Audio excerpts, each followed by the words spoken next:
Well, I don't think I could be more excited for this next possibly big modern city builder. Hello again there, friends and fans. Raptor here, and we're going to take a deep dive today at the first look, coming in 2026, of a game with planes, trains, automobiles, and more. Of course, I'm talking about Transport Fever 3. Yes, the recent trailer for the announcement of this game has almost 2 million views, and everybody's excited. All the folks in the city building spaces and all the folks who love transport games are talking about this one. Transport Fever 3 looking gorgeous in all of its Steam screenshots and has some really exciting features of things that we enjoyed from the previous games and now are being expanded upon and improved upon from Urban Games, the developer and publisher of this one. Well, the cinematic trailer looks gorgeous, and I've got to say I'm very impressed with how the game itself appears, especially now that they've dropped a first look at their environments, but also a little bit of a tease of how the gameplay will look and feel. So today we're going to take a little deep dive into that. I'm going to share some of my thoughts and opinions on this one, and you should definitely subscribe here for more, and of course hit that like button if you'd like to see more, and give a woohoo or a hello or a hi down below in the comments section, especially if you're very excited for city builders, transport games, tycoon games, and more. All right, let's dive in. Now today we're taking our first look at the most fundamental part of any game, the environment. Yeah, we're going to be building on many a different map, and so the world is fundamental for everything that we do, from building road and rail and connecting everything via helicopter or plane.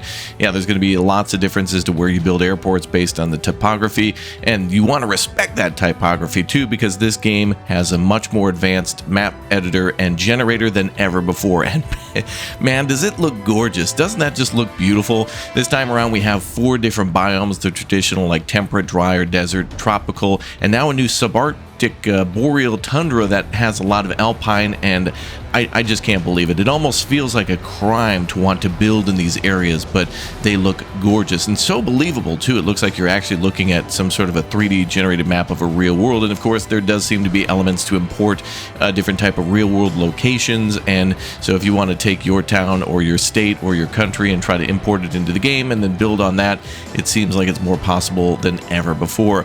Now, there's also going to be a campaign for this game in addition to what they call a tycoon mode, which is your standard sandbox mode, and will allow you to build a map on a map of any different size and then connect everything up from different types of coal mines and iron ore mines, make steel, and then build cities that way. And so this is almost literally a city builder in terms of you need to gather all those resources to supply them to the city so they can kind of build themselves, and there's a lot of decisions to make in this world on how you're going to connect those things, and of course to do so with it looking gorgeous. Like, you don't want to commit the crime of paving a parking lot over a mountain, or maybe you do, or of course, as they mentioned in this video, putting your headquarters inside of a volcano, which would be absolutely hilarious. But I've got to say, I think it looks like the most believable maps I've ever seen, and I'd love to see these almost in City Skylines or any other game as well. So really, it's quite advanced, and them starting their first video series with an environment first look is good,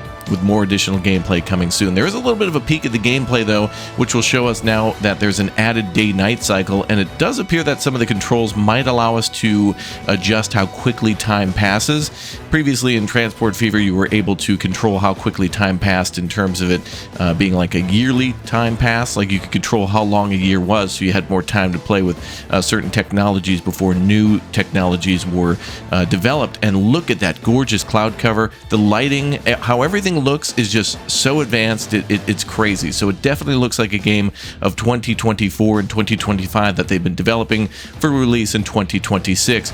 And by the way, yeah, there's about 250 different vehicles in this one, and so hopefully with 250 vehicles, that means a massive expanse of time. And I'm really looking forward to the American West and Europe developing its rail lines for the first time, and then eventually like island nations getting access to airplanes and airports, and then connecting up via high-speed rail and whatnot. So their node-based technology, which you can see right there, leads to some of the most advanced looking technology, and so hopefully that also allows us to use advanced technology of the engineering space to have beautiful planes, high-speed trains, and much more. And one thing that I've heard for these trains, planes, and automobiles is that maintenance is more important than ever, and so one gameplay element is if we don't really take care of our networks, then buses and trains will be a lot slower because the maintenance will kind of maybe hold them back from reaching their top speed, which will then hold you back from reaching your top profits. I mean, that's a bad thing. But however you want to build in this game, of course, is determined by, well, the landscape, with it being possible to build a bridge across a swamp, or to really go around a swampy area here, like in the alpine subarctic area. Lots of swamps, but also lots of mountains. So you got to compete with both of those. And of course, it's going to be kind of a hard decision on whether you want to do it more affordably.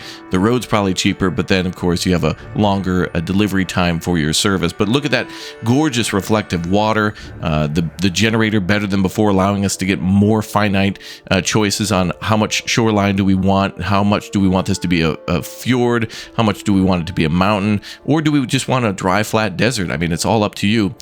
Going back to vehicles too real quick, car parking seems to be a thing they're going to be focusing on too, where vehicles will follow a more determined route and will then park and stay in an area in which they've kind of parked. They won't vanish, in other words, kind of more like how they do in City Skylines 2. And the road building also, which was pretty good in Transport Fever 2, and of course in City Skylines 2, and a few other games are getting much better with their road and path layouts, and this game seems to be improving upon that. We'll have to see exactly what that means, but it does seem like they are absolutely going to be putting a focus on that.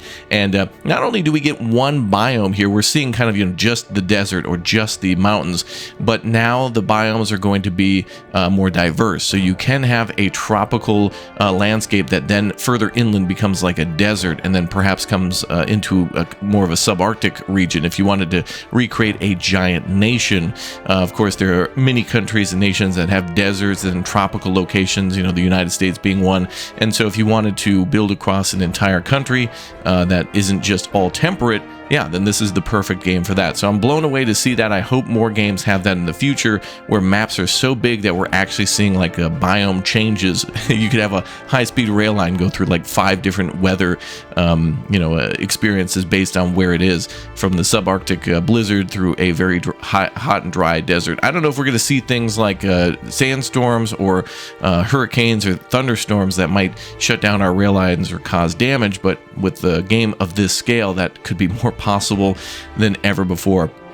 Now, there's going to be more advanced modding support here. They're going to expand upon that, and that is beautiful. Tons of mods in the previous games, adding more vehicles and more ways to build, and to really kind of hone in on the perfect experience for building. So that'll come in time, but also improvements and big performance improvements to how the game will be played in the end game. In other words, it's going to be more optimized, and hopefully won't be as laggy for systems that are maybe a little older, or for those of you who want to fill up the entire map with every nook and cranny being roads and rail and cargo ports everywhere and airports. So hopefully you have a much better experience for that, and that's something to look forward to. They're also of course having a day-night cycle that I mentioned a few times, in addition to pollution and emission additions to that. So they're kind of adding those things for the first time. Although pollution and emission was there before, it's going to add into the whole maintenance element of the game to slow down those trains and planes if they're not reaching their high optimized maintenance schedule. And then of course that will also increase pollution, which then might make the cities not grow as fast or unhappy. There'll be controller support for this game, and they will also have what they call AI contracts, and I'm not exactly sure how that'll work just yet, but it does seem like, for example, a steel mill might put out a contract for you to then deliver X amount of iron ore or coal or other things, and then you'll get some more money from that. And that's the only real AI mention in this game. Some drawbacks that break my heart is that we're now on technically the 4th transport game, with the first one being Train Fever. Then we went into Transport Fever 1 and 2.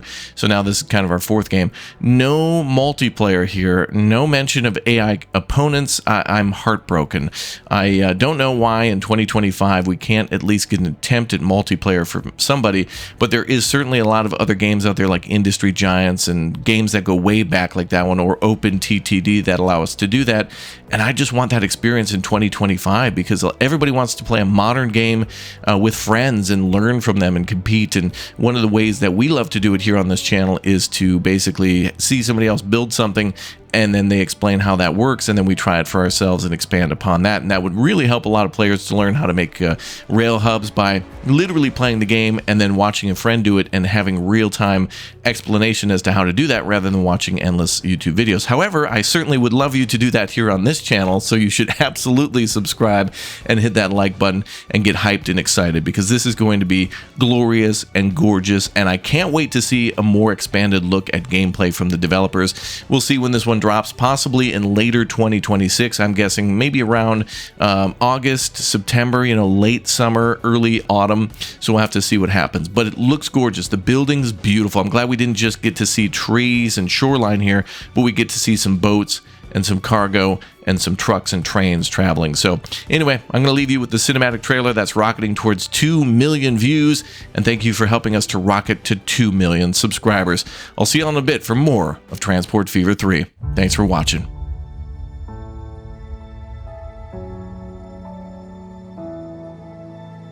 Transport is at the heart of human civilization.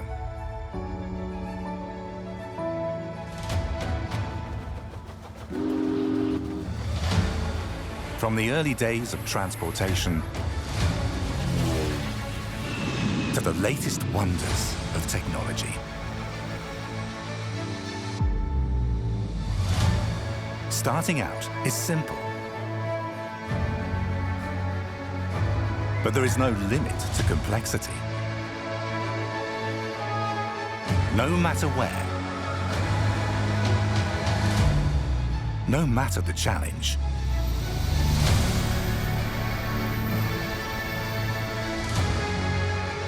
efficiency brings success, and progress never ends. Are you ready to connect the world?